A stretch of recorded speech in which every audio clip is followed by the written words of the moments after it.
One of my favorite parables is the emperor has no clothes.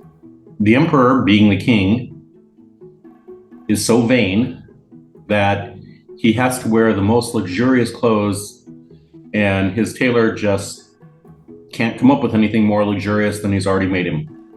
And so he tells the emperor that this invisible material is amazing. And the king is like, "Oh, I can see how amazing it is." And so the king goes marching through the town naked.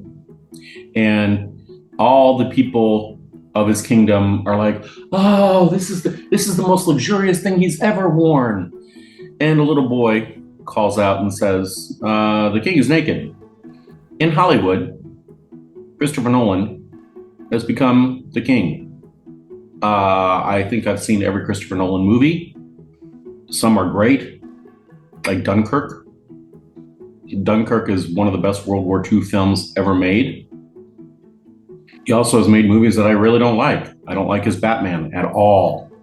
But I went into this movie with high expectations because Dunkirk was done so well that I thought, oh, Oppenheimer is going to be great. And I knew it was going to be 3 hours.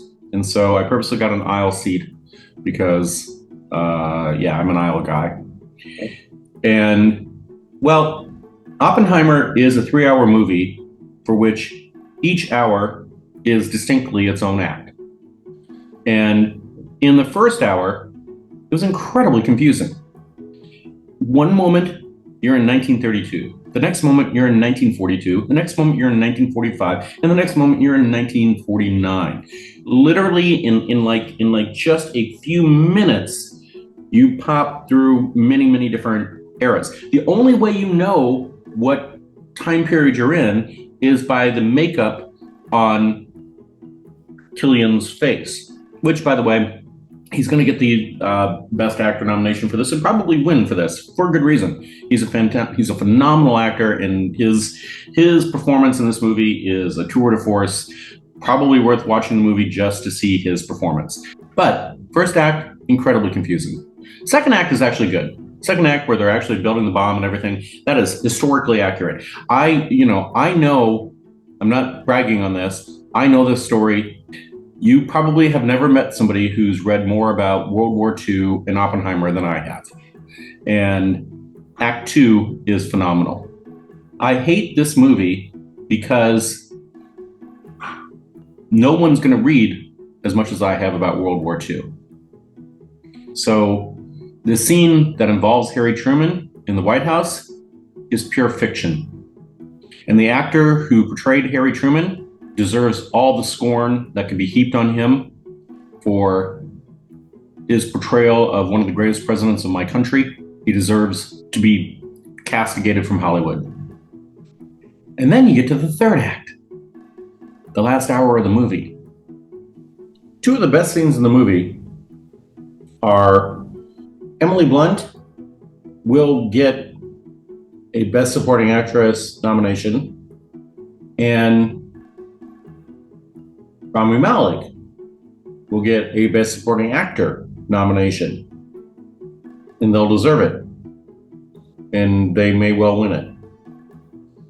But that doesn't save the movie.